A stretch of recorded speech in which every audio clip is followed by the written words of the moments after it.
ஒட்டு மொத்தத்தில் கன்னிராசி என்பவர்களுக்கு இந்த குரு பயிற்சி எப்படி இருக்கும்? அதிசார பயிற்சியினால பொருளாதாரத்தை பற்றி தான் பேசணும். வேலை பார்க்குற இடத்துல இந்த கன்னிராசி என்பவர்களுக்கு பெரிய உயர்வு கிடைக்கும்னு சொல்லப்படுது.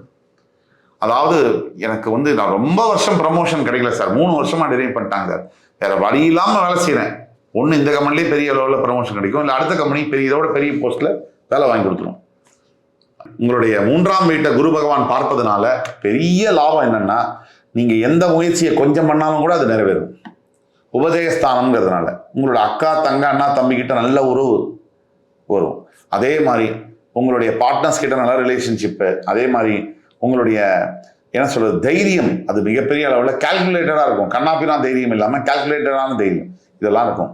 அதே மாதிரி குரு பகவானுடைய 5ஆம் பார்வையால் உங்களுடைய மகர ராசி 5ஆம் வீட்டை பார்க்கறதுனால பூர்வ புண்ணியஸ்தானத்தை என்னைக்கு குரு பார்க்குறாரோ அன்னைக்கே கன்னிராசியில் இருக்கக்கூடிய அனைத்து குழந்தையில்லா தம்பதிகளுக்கும் குழந்தைகள் பிறக்கும். இந்த அக்டோபர் 18 டிசம்பர் 7க்குள்ள ஒரு குட் நியூஸ் உங்களுக்கு கிடைக்கும். கண்டிப்பாக குழந்தை பிறக்கக்கூடிய வாய்ப்புகள் 100% இருக்கு.